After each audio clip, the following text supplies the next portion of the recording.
menjaga lisan, pangkal segala kebaikan. Saudaraku, Rasulullah Shallallahu Alaihi Wasallam bersabda bahwa keselamatan manusia tergantung pada kemampuannya dalam menjaga lisan.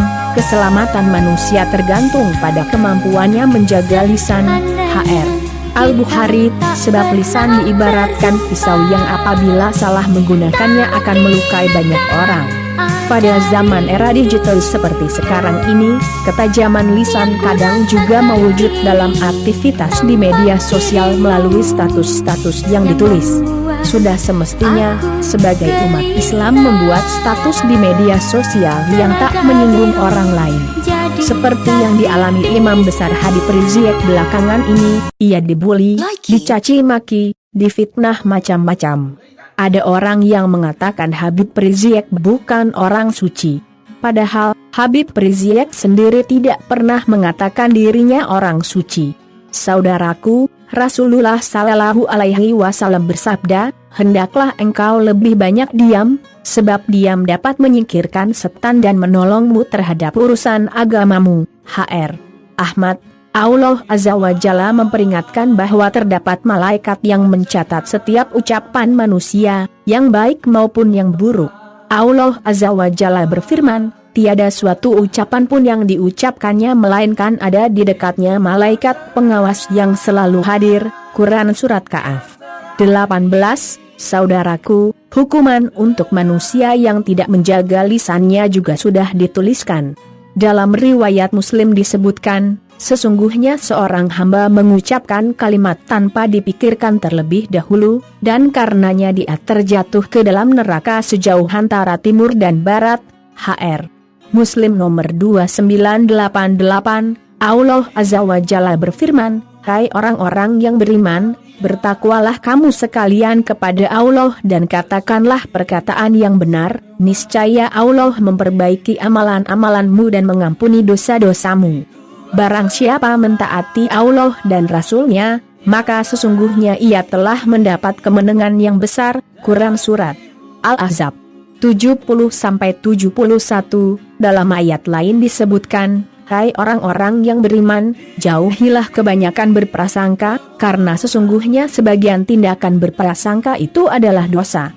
Janganlah kamu mencari-cari kesalahan orang lain dan janganlah kamu sebahagian kamu menggunjing sebahagian yang lain. Sukakah salah seorang di antara kamu memakan daging saudaranya yang sudah mati? Tentu kamu merasa jijik kepadanya. Dan bertakwalah kepada Allah. Sesungguhnya Allah Maha Penerima Taubat lagi Maha Penyayang. Quran Surat Al-Hujurat 12. Saudaraku, Allah Azza wa Jalla juga berfirman, dan sesungguhnya kami telah menciptakan manusia dan mengetahui apa yang dibisikkan oleh hatinya, dan kami lebih dekat kepadanya daripada urat lehernya, yaitu, ketika dua orang malaikat mencatat amal perbuatannya, seorang duduk di sebelah kanan dan yang lain duduk di sebelah kiri. Tiada suatu ucapan pun yang diucapkannya melainkan di dekatnya malaikat pengawas yang selalu hadir. Quran Surat Kahf 16-18. Begitu juga firman Allah Azza wa Jalla, dan orang-orang yang menyakiti orang-orang mukmin dan mukminat tanpa kesalahan yang mereka perbuat, maka sesungguhnya mereka telah memikul kebohongan dan dosa yang nyata. Quran Surat Al-Ahzab 58. Saudaraku, dalam kitab Sahih Muslim hadits nomor 2589 disebutkan 2 diriwayatkan dari Abu Hurairah bahwa Rasulullah Shallallahu Alaihi Wasallam pernah bertanya kepada para sahabat, tahukah kalian apa itu ghibah? Para sahabat menjawab, Allah dan Rasul-Nya yang lebih mengetahui. Beliau berkata, ghibah ialah engkau menceritakan hal-hal tentang saudaramu yang tidak dia suka. Ada yang menyahut, bagaimana apabila yang saya bicarakan itu benar-benar ada padanya? Beliau menjawab, bila demikian itu berarti kamu telah melakukan ghibah terhadapnya, sedangkan bila apa yang kamu katakan itu tidak ada padanya, berarti kamu telah berdosa atas dirinya. Allah Azza wa Jalla berfirman, dan janganlah kamu mengikuti sesuatu yang tidak kamu ketahui. Sesungguhnya pendengaran, penglihatan dan hati, semuanya itu akan dimintai pertanggungjawaban. Quran Surat Al-Isra 36. Saudaraku, Rasulullah Shallallahu Alaihi Wasallam bersabda, sesungguhnya Allah meridai kalian pada 3 perkara dan membenci kalian pada 3 pula. Allah meridai kalian bila kalian hanya menyembah Allah semata dan tidak mempersekutukannya serta berpegang teguh pada tali agama Allah seluruhnya, dan janganlah kalian berpecah belah. Dan Allah membenci kalian bila kalian suka kila wakala, berkata tanpa berdasar, banyak bertanya yang tidak berfaedah, serta menyia-nyiakan harta. Hadis riwayat Abu Hurairah radhiyallahu anhu. Rasulullah Shallallahu Alaihi Wasallam juga bersabda, ada seorang laki-laki yang bertanya kepada Rasulullah Shallallahu Alaihi Wasallam, siapakah orang Muslim yang paling baik? Beliau menjawab, seseorang yang orang-orang Muslim yang lain selamat dari gangguan lisan dan tangannya. HR Muslim, nomor 64. Saudaraku, pengaruh tangan tidak seluas pengaruh lisan. Walaupun begitu, tangan bisa juga mempunyai pengaruh yang luas sebagaimana lisan, yaitu melalui tulisan. Dan pengaruh tulisan juga tidak kalah hebatnya dengan pengaruh tulisan. Oleh karena itu, dalam sebuah SYA insinyur disebutkan, aku menulis dan aku yakin pada saat aku menulisnya tanganku akan lenyap, namun tulisan tanganku akan abadi bila tanganku menulis kebaikan, kan diganjar setimpal jika tanganku menulis kejelekan, tinggal menunggu balasan.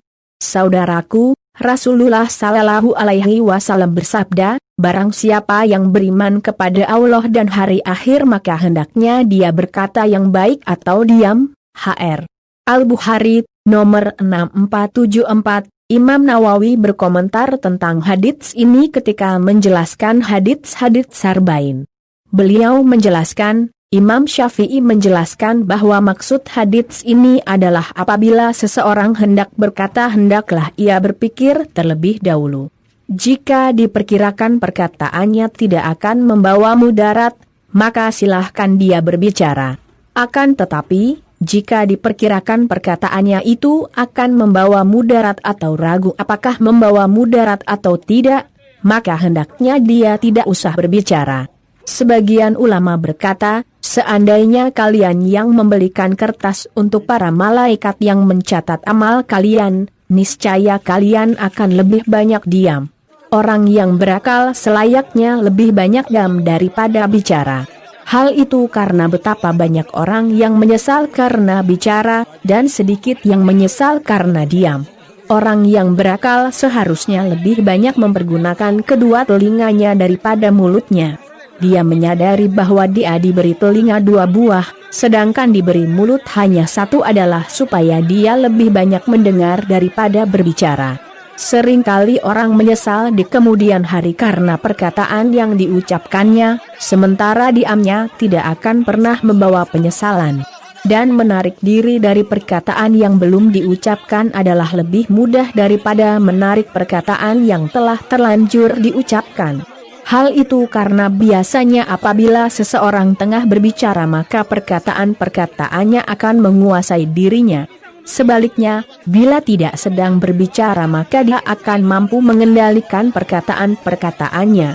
Lisan seorang yang berakal berada di bawah kendali hatinya. Ketika dia hendak berbicara, maka dia akan bertanya terlebih dahulu kepada hatinya. Apabila perkataan tersebut bermanfaat bagi dirinya, maka dia akan berbicara, tetapi apabila tidak bermanfaat, maka dia akan diam. Adapun orang yang bodoh, hatinya berada di bawah kendali lisannya. Dia akan berbicara apa saja yang ingin diucapkan oleh lisannya. Seseorang yang tidak bisa menjaga lidahnya berarti tidak paham terhadap agamanya. Rasulullah Shallallahu Alaihi Wasallam bersabda, sesungguhnya seorang hamba yang mengucapkan suatu perkataan yang tidak dipikirkan apa dampak-dampaknya akan membuatnya terjerumus ke dalam neraka yang dalamnya lebih jauh dari jarak timur dengan barat. HR Bukhari nomor 6477 dan Muslim nomor 2988. Masalah ini disebutkan pula di akhir hadits yang berisi wasiat Nabi kepada Muaz yang diriwayatkan oleh At-Tirmizi nomor 2616 yang sekaligus dia komentari sebagai hadits yang hasan sahih. Dalam hadits tersebut Rasulullah bersabda, Bukankah tidak ada yang menjerumuskan orang ke dalam neraka selain buah lisannya? Perkataan Nabi di atas adalah sebagai jawaban atas pertanyaan Muaz, wahai Nabi Allah, apakah kita kelak akan dihisap atas apa yang kita katakan? Al-Hafiz Ibnu Rajab mengomentari hadits ini dalam kitab Jami' al-Ulum wa al-Hikam, II-147, yang dimaksud dengan buah lisannya adalah balasan dan siksaan dari perkataan-perkataannya yang haram. Sesungguhnya setiap orang yang hidup di dunia sedang menanam kebaikan atau keburukan dengan perkataan dan amal perbuatannya. Kemudian pada hari kiamat kelak dia akan menuai apa yang dia tanam. Barang siapa yang menanam sesuatu yang baik dari ucapannya maupun perbuatan, maka dia akan menunai kemuliaan. Sebaliknya, barang siapa yang menanam sesuatu yang jelek dari ucapan maupun perbuatan maka kelak akan menuai penyesalan.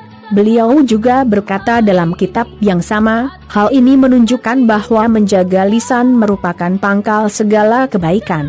Dan barang siapa yang mampu menguasai lisannya maka sesungguhnya dia telah mampu menguasai dan mengatur semua urusannya. Kemudian beliau menukil perkataan Yunus bin Ubaid, seseorang yang menganggap bahwa lisannya bisa membawa bencana sering saya dapati baik amalan-amalannya. Diriwayatkan bahwa Yahya bin Abi Katsir pernah berkata, seseorang yang baik perkataannya dapat aku lihat dari amal-amal perbuatannya, dan orang yang jelek perkataannya pun dapat aku lihat dari amal-amal perbuatannya. Rasulullah Shallallahu Alaihi Wasallam bersabda, tahukah kalian siapa orang yang bangkrut? Para sahabat pun menjawab, orang yang bangkrut adalah orang yang tidak memiliki uang dirham maupun harta benda. Beliau menimpali, sesungguhnya orang yang bangkrut di kalangan umatku adalah orang yang datang pada hari kiamat dengan membawa pahala salat, puasa dan zakat, akan tetapi, ia juga datang membawa dosa berupa perbuatan mencela, menuduh, memakan harta, menumpahkan darah dan memukul orang lain. Kelak kebaikan-kebaikannya akan diberikan kepada orang yang terzalimi. Apabila amalan kebaikannya sudah habis diberikan sementara belum selesai pembalasan tindak kezalimannya, maka diambillah dosa-dosa yang terzalimi itu, lalu diberikan kepadanya. Kemudian dia pun dicampakkan ke dalam neraka. HR Muslim nomor 2581, Rasulullah Shallallahu Alaihi Wasallam bersabda, cukuplah seseorang dikatakan buruk jika sampai menghina saudaranya sesama muslim. Seorang muslim wajib menjaga darah, harta dan kehormatan orang muslim lainnya. HR Muslim nomor 2564, Rasulullah Shallallahu Alaihi Wasallam bersabda, barang siapa yang menyeru kepada kebaikan maka dia mendapatkan pahala seperti pahala orang-orang yang mengikutinya, tanpa mengurangi pahala-pahala mereka sedikitpun.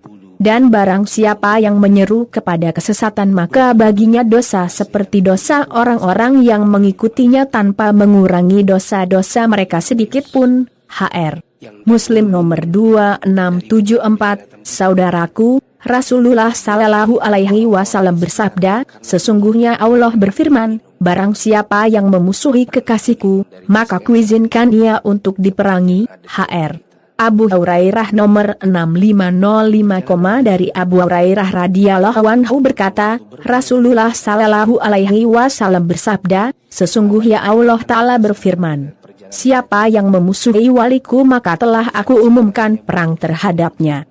Tidak ada takarubnya seorang hamba kepadaku yang lebih aku cintai kecuali beribadah dengan apa yang telah aku wajibkan atasnya. Dan hambaku yang selalu mendekatkan diri kepadaku dengan nawafil, perkara-perkara sunnah di luar yang fardu, maka aku akan mencintainya. Dan jika aku telah mencintainya maka aku adalah pendengarannya yang dia gunakan untuk mendengar, penglihatannya yang dia gunakan untuk melihat, tangannya yang digunakannya untuk memukul dan kakinya yang digunakan untuk berjalan. Jika dia meminta kepadaku niscaya akan aku berikan dan jika dia minta perlindungan dariku niscaya akan aku lindungi. HR Bukhari, semoga Allah Azza wa Jalla mengaruniakan hidayahnya kepada kita, sehingga kita tetap istiqamah senantiasa menjaga lisan kita dari ucapan-ucapan yang tidak memberi manfaat maupun maslahat untuk meraih ridhanya. Amin ya Rab, wallahu alam bishawab. Hidup dalam qanaah dan ridho dalam diri kita, serta rasa pujian dan rasa syukur bagi zat yang telah memberikan nikmat, Allah subhanahu wa ta'ala.